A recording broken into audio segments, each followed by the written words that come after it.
Good evening everybody, welcome to my channel. आज का हमारा टॉपिक है एंजियोस्पर्म प्लांट। तो देखिए, पिछली वीडियो में आगे आप लोगों को प्लांट क्लासिफिकेशन के आधार पर फिनेरोगैमस प्लांट के बारे में बताया था। फिनेरोगैमस प्लांट, जिसको हिंदी में कहा जाता था पुष्पोद्भिद प्लांट या बीजधारी प्लांट, यानी ऐसे प्लांट जिसमें फ्लावर प्रेजेंट होते हैं और उसमें बीज का फॉर्मेशन होता है, उनको बीजधारी प्लांट के नाम से जानते हैं। इसको दो तरीके से डिवाइड किया था। पहला था जिम्नोस्पर्म, जिसके बारे में आगे आप लोगों को बता चुके हैं। तो देखिए, जिम्नोस्पर्म क्या होते हैं। जो जिम्नोस्पर्म होते हैं उनकी स्टडी को जिम्नोलॉजी कहा जाता है। इसका मेन फीचर ये है, इसमें ओवरी अब्सेंट होती है। ओवरी अब्सेंट है तो फ्रूट का फॉर्मेशन नहीं हो पाता है, इसलिए जो जिम्नोस्पर्म प्लांट होते हैं उनको फ्रूटलेस प्लांट के नाम से जानते हैं। इसमें जो ओव्यूल होता है यानी बीजांड होता है, उसके थ्रू सीड का फॉर्मेशन होता है और ओवरी से किसका होता है, फ्रूट का फॉर्मेशन होता है। ये एक प्रकार से सदाबहारी प्लांट होते हैं। वीडियो को फुल देखने के लिए लिंक मिल जाएगा आप लोगों को डिस्क्रिप्शन बॉक्स में, वहाँ से देख सकते हो। तो देखिए, स्टार्ट करते हैं। आज का टॉपिक है एंजियोस्पर्म प्लांट, जिसको हिंदी में कहा जाता है आवृत बीजी प्लांट। तो देखिए, एंजियोस्पर्म प्लांट क्या होते हैं, जिसमें पुष्प पाए जाते हैं। यानी एंजियोस्पर्म प्लांट वे प्लांट होते हैं जिसमें पुष्प प्रेजेंट होते हैं, फ्लावर बियरिंग प्लांट। इसलिए एंजियोस्पर्म प्लांट को फ्लावर बियरिंग प्लांट के नाम से जानते हैं, यानी इसमें पुष्प पाए जाते हैं। इस तरीके से देखिए होता है, इसके ऊपर कोटेड होती है, जो सीड होता है वो इस तरीके से कोटेड होता है, इसके ऊपर कवर पाया जाता है।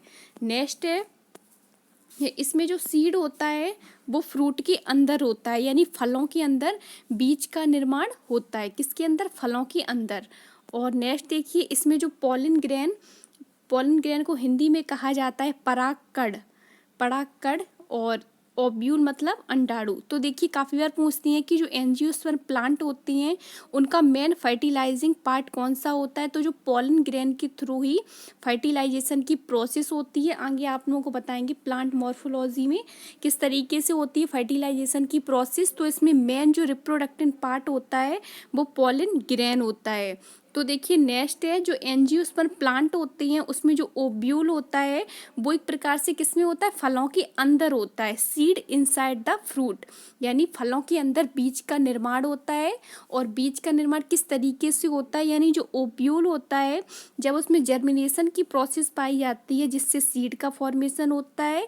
और ओवरी होती है, ओवरी मतलब जिसको हिंदी में कहा जाता है अंडाणु, जो एक प्रकार से फीमेल मतलब फ्लावर का रिप्रोडक्टिंग पार्ट होता है। और ओवरी के थ्रू फ्रूट का फॉर्मेशन होता है। तो आप लोग इसमें देख सकते हो, इसमें फ्रूट का भी फॉर्मेशन हो रहा है और सीड का भी फॉर्मेशन हो रहा है। जबकि जो क्या थे, जिम्नोस्पर्म प्लांट थे उसको फ्रूटलेस प्लांट के नाम से जानते थे। उसमें फ्रूट का फॉर्मेशन नहीं होता था, केवल सीड ही प्रेजेंट थे। जबकि जो एंजियोस्पर्म प्लांट है उसमें ये दोनों चीज़ें प्रेजेंट होती हैं। तो देखिए, नेक्स्ट है, जो एंजियोस्पर्म प्लांट होते हैं उनको एक प्रकार से डोमिनेटिंग क्लास के प्लांट कहा जाता है। एक प्रकार से सबल प्रकार के ये प्लांट होते हैं। एग्जाम्पल में भी देख सकते हो, जैसे लेमन हुआ, लेमन में अंदर सीड प्रेजेंट होते हैं, मैंगो में भी होते हैं। और देखिए, टोमेटो में भी सीड प्रेजेंट होते हैं, जैसे गुआवा हुआ, इसमें भी सीड प्रेजेंट होते हैं। इसलिए इसे एंजियोस्पर्म प्लांट के नाम से जानते हैं। काफ़ी बार इससे क्वेश्चन आता है, लार्जेस्ट एंजियोस्पर्म कौन सा होता है। तो देखिए, जो यूकैलिप्टस होता है इसको लार्जेस्ट एंजियोस्पर्म या सबसे बड़ा आवृत बीजी प्लांट कहते हैं, यूकैलिप्टस।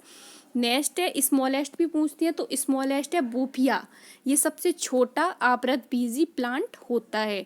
तो देखिए, जो एंजियोस्पर्म प्लांट होते हैं उनको दो तरीके से डिवाइड किया था, आगे आप लोगों को बता भी चुके हैं। एक तो था मोनोकोट, नेक्स्ट है डाइकोट। तो आज आप लोगों को बताएंगे मोनोकोट के बारे में। तो देखिए, मोनोकोट प्लांट क्या होते हैं, ऐसे सीड जिसको एक इक्वल पार्ट में डिवाइड कर दो। जैसे मतलब जिसमें एक, या इसकी मतलब दूसरी डेफिनेशन है ये, जिसमें मतलब ऐसे सीड जिसमें एक कोटिलीडन प्रेजेंट होता है उसको मोनोकोट कहा जाता है। या ऐसे सीड मतलब जिससे केवल एक इक्वल पार्ट में वो डिवाइड हो उसको मोनोकोट कहा जाता है। नेक्स्ट देखिए, डाइकोट ये है। डाइकोट क्या होता है, है ऐसे सीड जिसे दो इक्वल पार्ट में डिवाइड कर सकते हो, या कहा जाए जिसमें सीड में दो कोटुलिडन्स प्रेजेंट होते हैं। कोटिलिडन्स उनको क्या कहा जाता है, डाइकोट प्लांट के नाम से जानते हैं। इसके काफ़ी बार एग्जाम्पल आते हैं। तो देखिए मोनोकोट में जैसे आप लोग देख सकते हो ग्रासेस, जो सभी ग्रासेस हैं उनको मतलब क्या कहा जाता है, मोनोकोट कहा जाता है। पाल्म फ्री और देखिए orchid, rice, beet, sugarcane, ये सभी कैसे होती हैं, मोनोकोट होती हैं, यानी इसमें केवल एक कोटुलिडन्स प्रेजेंट होता है। इससे आप लोग केवल एक पार्ट में ही डिवाइड कर सकते हो। नेक्स्ट है देखिए, नेक्स्ट ये काफ़ी बार पूछते हैं डाइकोट का एग्जाम्पल कौन कौन से होते हैं। तो जो मैंगो होता है इसे आप लोग दो पार्ट में डिवाइड कर सकते हो, पी को भी कर सकते हो। इस तरीके से देखा होगा, पी को दो पार्ट में डिवाइड किया जा सकता है, उसमें दो कोटुलिडन्स इस तरीके से प्रेजेंट होती हैं। ग्राम में भी होते हैं, चने में, और देखिए नट्स में भी होते हैं, पपाया में भी होते हैं, सनफ्लावर। इसका बेस्ट एग्जाम्पल है सोयाबीन।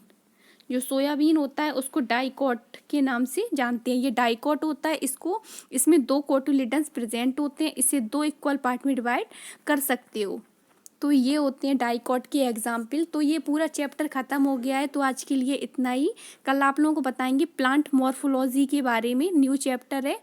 इम्पॉर्टेंट टॉपिक है वो फ्लावर हुआ, जैसे रूट किस तरीके से पाई जाती हैं, फ्लावर का male sex organ, female sex organ, gynoecium, androecium क्या होते हैं, कैलक्स कोरोला, आगे आप लोगों को सब बताएंगे। तो आज के लिए इतना ही। वीडियो अच्छी लगी तो उसे लाइक करें, शेयर करें, कमेंट करें। Thank you.